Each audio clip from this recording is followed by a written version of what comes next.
El 5 de junio del año 2023, Ucrania lanzaba su gran contraofensiva para romper la línea Surovikin, el mayor complejo fortificado construido desde la línea Maginot en la Segunda Guerra Mundial. Panzers Leopard 2 enfrentándose a drones Lancet 3 rusos, helicópteros Kamov 52 disparando misiles a 9 kilómetros de distancia, infantería ucraniana limpiando trincheras a diestro y siniestro, y el destino de la existencia de los dos contrincantes en juego. Esta es la historia de la mayor campaña de todo el año 2023 en la guerra de Ucrania. Indudablemente esta ha sido una de las ofensivas más importantes de esta guerra. Lo habría sido tanto si hubiera vencido como en el caso de que haya fracasado estrepitosamente. Eso lo veremos al final del vídeo. En todo caso, como siempre, vamos a guardar el respeto debido, dado que estamos hablando de una batalla relativamente reciente. Pero como siempre, muchas gracias a todos por estar ahí y ahora pues comencemos.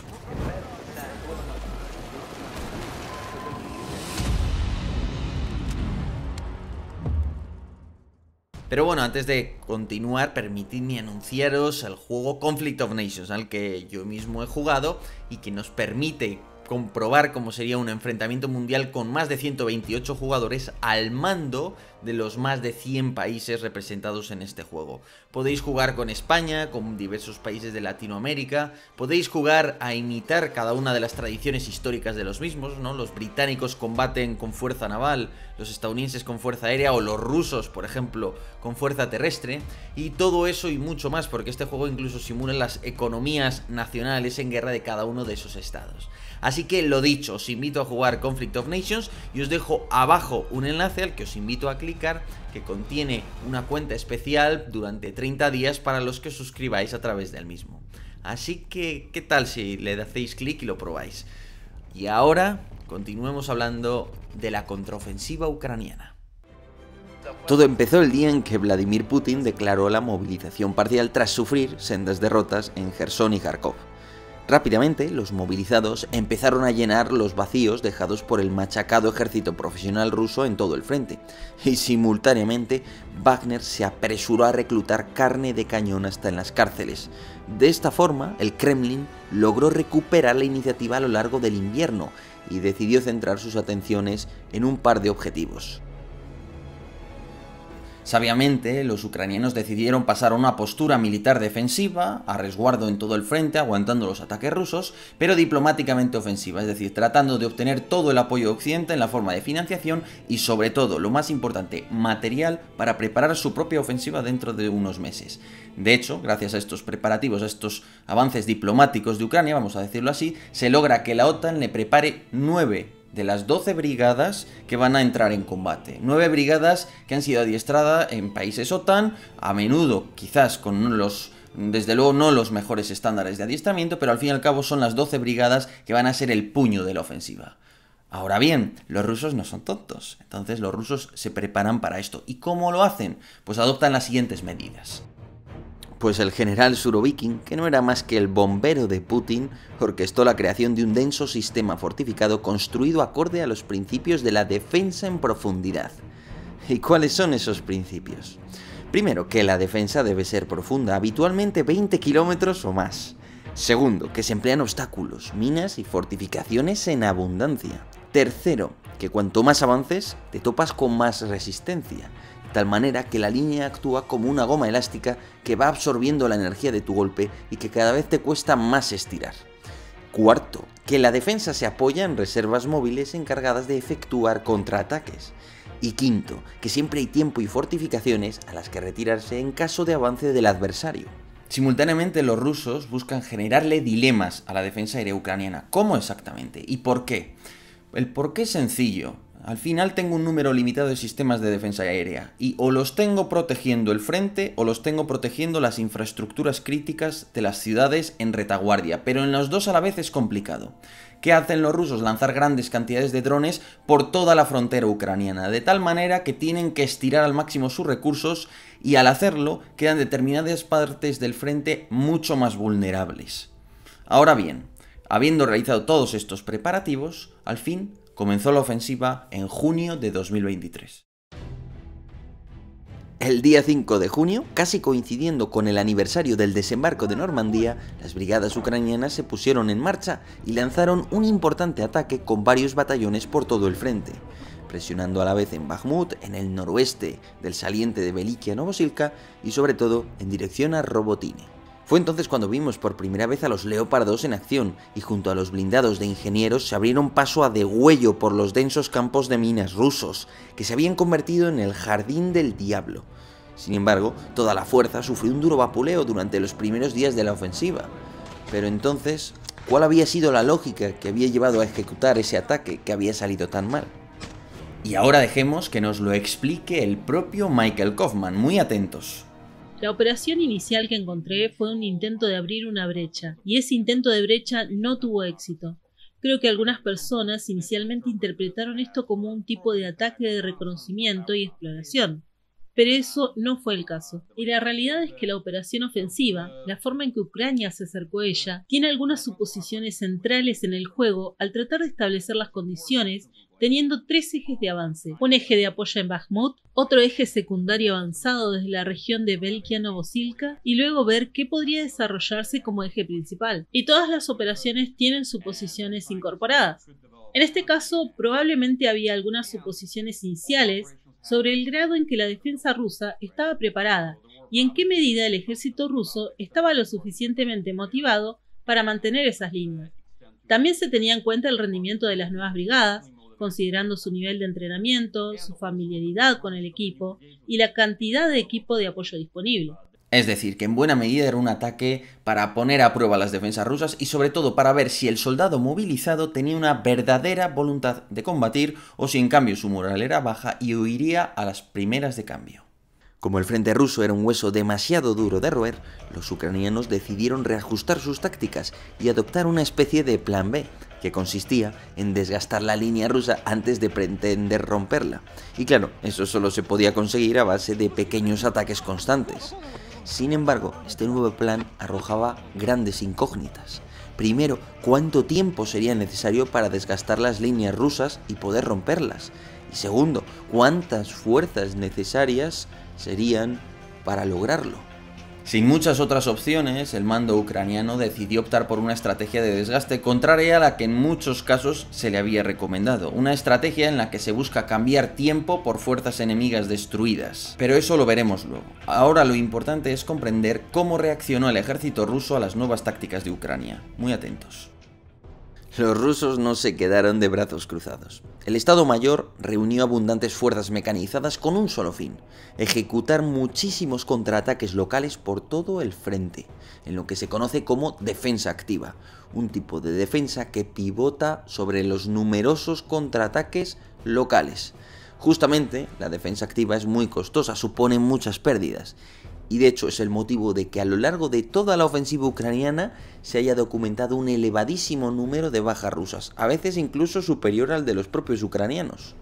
Claro, la idea era generar tensión en todo el frente ucraniano, de tal manera que al haber ataques constantemente, el Estado Mayor ucraniano no sintiera seguridad como para apostar todas sus brigadas en el mismo centro del corredor terrestre, es decir, obligarles al final a dispersar sus fuerzas a lo largo de todo el frente y muy especialmente en el frente norte, que estaba en el otro extremo del campo de batalla, con lo que la logística se complicaba y se limitaba la posibilidad ucraniana de hacer concentración de esfuerzos, que es al final un principio militar fundamental. En el frente norte, la defensa activa puso mucha presión sobre Ucrania, forzando a distraer tropas. En primer lugar, los rusos avanzaron en los bosques del norte de Kupiansk, forzando a evacuar el norte de la ciudad. En segundo lugar, los rusos lograron expulsar a los ucranianos de buena parte de la orilla oriental del río Zerevets, incluyendo todo el tramo comprendido entre Novodiane y Raihorodka. En tercer lugar, atacaron sin éxito desde Kremina en dirección a Zarikne, aunque es cierto que Ucrania tuvo que enviar refuerzos rápidamente, pero pudo sostener la defensa del sector. Ahora bien, si los rusos estaban contraatacando, especialmente en el frente norte, ¿qué estaban haciendo los ucranianos? ¿Dónde estaban atacando exactamente? Pues en tres ejes. Un eje secundario en Bakhmut, con el fin de distraer a los rusos, un eje principal en Robotine y un eje de apoyo a este último en Velikia Novosilka. Durante las operaciones, los ucranianos apostaron por una nueva combinación de asaltos mediante pequeñas unidades con blindados e infantería, escoltados por numerosos drones, especialmente drones kamikaze, para interceptar a los rusos cerca del frente.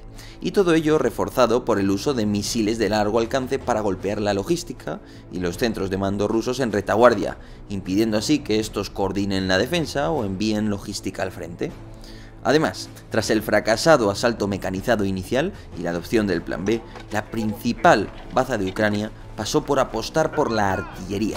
De hecho, la desesperada necesidad de munición les llevó a solicitar la entrega de artillería de racimo de Estados Unidos, pese a lo polémico de la misma. Gracias a la artillería moderna y a los proyectiles modernos entregados por Estados Unidos, Ucrania logró desarrollar una importante superioridad sobre la artillería rusa y de hecho logró teóricamente infligir hasta un ratio de 1 a 3 bajas en materia de fuego de contrabatería.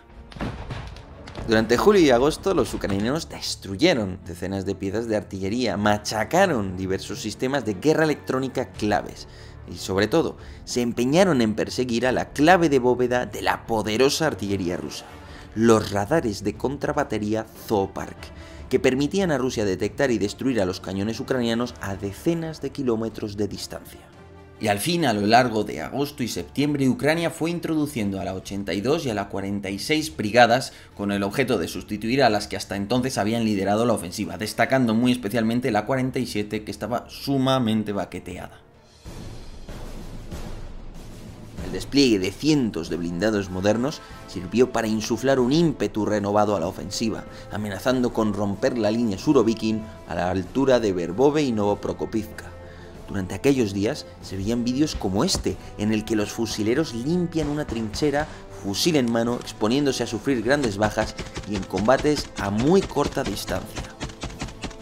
Y al fin, en septiembre, parecía que el frente ruso empezaba a dar muestras de agotamiento, de que se resquebrajaba y además estaba en el horizonte la pronta llegada de los cazas F-16 apoyados por esos sistemas de misiles de largo alcance ATACMS. Al fin parecía que se veía una pequeña luz al final del túnel. Pero los rusos reaccionaron, desplegaron a 2 divisiones paracaidistas, la 7ª y la 76, junto a otras muchas fuerzas que no dudaron en organizar numerosos contraataques con los que detener a los ucranianos y sobre todo trataron de reforzar los flancos en Verbove y Kopani para contener la penetración ucraniana, para la que era muy difícil profundizar su avance mientras no se limpiaran los flancos. Es entonces, a finales de septiembre, cuando Putin lanza públicamente la orden de realizar un gran contraataque, una gran contraofensiva que dé por finalizada a su vez a la ofensiva ucraniana. Y así sucede, los ucranianos se ven obligados a ponerse a la defensiva en el frente de Avdiivka frente a los masivos asaltos de los rusos, y el frente se queda esencialmente paralizado.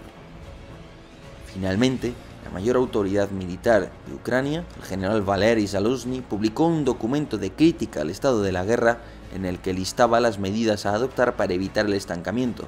Asimismo, ofrecía una serie de entrevistas en The Economist en un tono un tanto pesimista, en lo que podemos considerar en buena medida la conclusión de la contraofensiva. Pero un momento, antes de acabar recuerda, haz clic en el enlace abajo en la descripción y podrás suscribirte con una cuenta especial premium a Conflict of Nations durante los próximos 30 días. ¿A qué esperas? Haz clic ya. En conclusión, esta ofensiva duró desde junio hasta principios de octubre del año 2023. Hubo diversas fases en la misma, una primera de un intento de hacer guerra mecanizada por parte de los ucranianos, que se saldó con un sonoro fracaso, una posterior adaptación a una suerte de guerra de desgaste y unos últimos envites empleando a las últimas reservas. Todo esto, digamos, espolvoreado o lleno de acciones de contraataques por parte de los rusos, y que culmina con esa contraofensiva rusa de otoño en la que se da por finalizada la ofensiva ucraniana. En conjunto, pues, solo se puede decir que en esencia no logró ningún objetivo estratégico, puesto que ni siquiera se desgastó a las fuerzas rusas como para evitar que pudieran lanzar una ofensiva de otoño. Así que este es el resultado de aquella ofensiva. Cuando concluya la guerra podremos evaluar si ha tenido algún impacto más, ¿no? Que ahora mismo sea difícil de ver. Pero bueno, como siempre, espero que esto os haya resultado tan interesante como a mí.